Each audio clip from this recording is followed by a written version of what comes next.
औरत के संघर्ष को एक औरत ही बेहतर ढंग से समझ सकती है और आज अम्मा जी ने भी इस बात को अच्छी तरह समझ लिया था। मम्मी, मैं कॉलेज जा रही हूँ। आज थोड़ा सा लेट हो जाऊंगी, सेमिनार है। ठीक है, अनु ज़रा संभल कर जाना, जया बोली।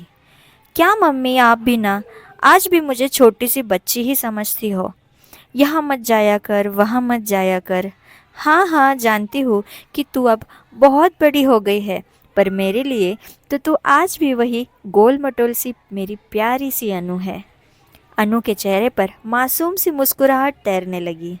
अच्छा अच्छा, अब जल्दी भी कर, ज़्यादा बातें न बना, कॉलेज पहुँचने में देर हो जाएगी। माँ बेटी की ये मधुर नोकझोंक चल रही थी कि तब तक अम्मा जी प्रकट हुई। कहाँ चली सवारी इतनी सुबह सुबह? दादी, मेरी एक्स्ट्रा क्लासेस है, बस कॉलेज के लिए निकल रही हूँ।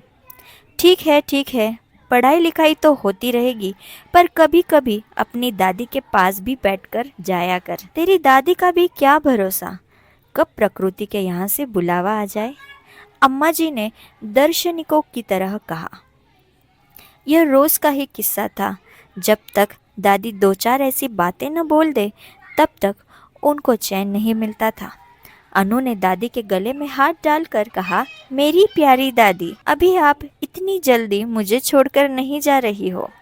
अभी तो आपको मेरी शादी में तड़कता भड़कता डांस भी तो करना है। चल हट, तू भी ना, जब देखो तब। अनु की बात सुनकर अम्मा लजा गई। तभी अनु ने माँ की तरफ रुख किया। मम्मी, मैं सोच रही हूँ कि मैं भी कंप्यूटर की क्लासेस ज्वाइन कर लूँ। इधर पढ़ाई का लोड भी थोड़ा कम है। अरे, ये सब छोड़, अब चौके में माँ का हाथ बटाया कर। तुझे दूसरे घर भी जाना है। कंप्यूटर शम्प्यूटर कुछ काम नहीं आने वाला। माँ के साथ घर का काम करना सीख, नहीं तो ससुराल वाले उलाहना देने लगेंगे। क्या दादी, आप भी किस ज़माने की बात कर रही है? दादी ने अनु के सर पर हाथ फेरते हुए कहा। बेटा, तू कुछ भी कर ले, कुछ भी सीख ले, पर चौके का काम नहीं सीखा तो सब बेकार है। यह समाज औरतों के लिए कभी नहीं बदलता। और भी न जाने क्या सोचकर अम्मा की आंखें भर आई।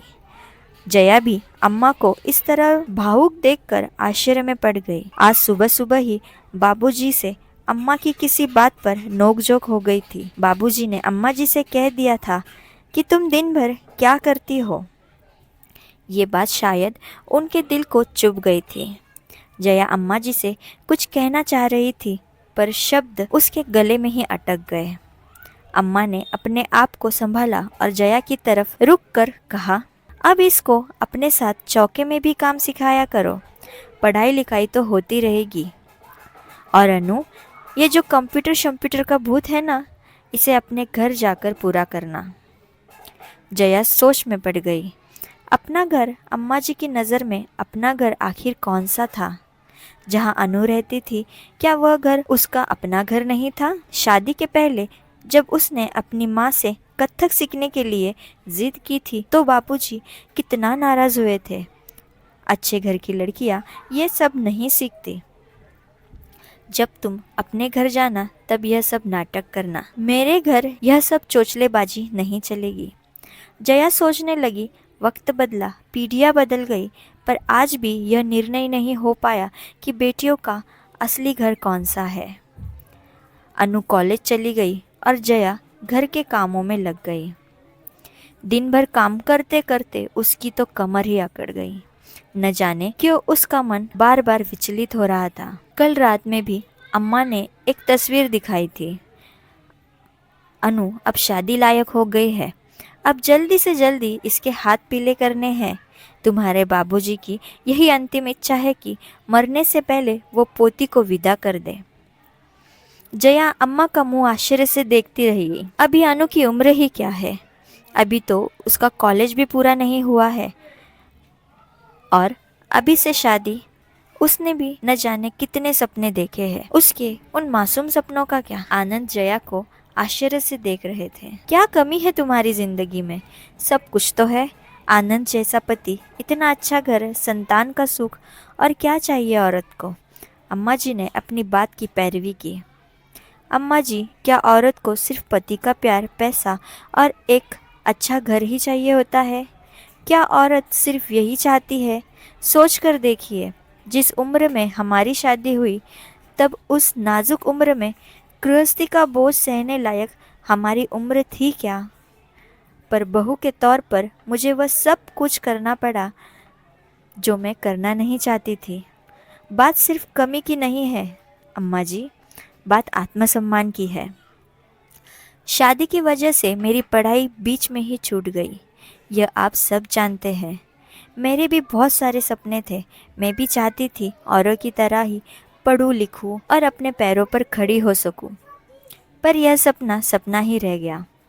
हम बेटी को पढ़ाने की बात तो करते हैं, पर उसे सपने देखने और फैसले लेने का अधिकार नहीं देते। फिर ऐसी पढ़ाई का क्या फ़ायदा? मुझे अपने पति से कोई शिकायत नहीं है, पर जब किसी मुद्दे पर मेरी उनसे बहस हो जाती है तो अक्सर वे मुझसे कह देते हैं, तुम चुप रहो, तुम्हें समझ में नहीं आएगा। आपकी गृहस्थी को देखने वाली, आपके बच्चों को पालने वाली, आपके माता पिता की सेवा करने वाली आपकी पत्नी आपसे सिर्फ इसलिए कम है क्योंकि वह आपकी तरह पढ़ी लिखी नहीं है। यह अफसोस मुझे जीवन भर रहा और आगे भी रहेगा कि काश मैंने अपने पिता के फैसले का विरोध किया होता। काश मेरे पति ने मुझसे मेरी राय मांगी होती तो शायद मेरा जीवन और भी खुशहाल होता और मैं आप सभी को आत्मसम्मान के साथ स्वीकार कर पाती। बाबूजी एकटक जया को देख रहे थे। उन्होंने जया के सिर पर हाथ फेरते हुए कहा, दूसरों के सुख दुख को समझने वाली मेरी बहू के दर्द को इस घर ने कभी नहीं समझा। पर बेटा, मुझे तुम पर गर्व है कि तुमने हमें एक बहुत बड़े गलत काम करने से बचा लिया। मैं बहुत शर्मिंदा हूँ। मुझे फ़क्र है कि मुझे तुम्हारे जैसी बहू मिली। अम्मा की आंखों से झरझर आंसू बह रहे थे। शायद एक औरत के संघर्ष को एक औरत ही बेहतर ढंग से समझ सकती है। और आज अम्मा जी ने भी इस बात को अच्छी तरह समझ लिया था। सभी की आंखों में आंसू भरे हुए थे और चेहरे पर एक सहज मुस्कान। आज सूरज दिलों के अंधेरे को दूर कर एक नए प्रकाश के साथ आसमान में दैदीप्यमान था। आज मन की मुंडोर पर उम्मीद का दिया टिमटिमा रहा था। तो दोस्तों, अगर आपको ये कहानी अच्छी लगी हो तो लाइक, शेयर, सब्सक्राइब ज़रूर करें। धन्यवाद।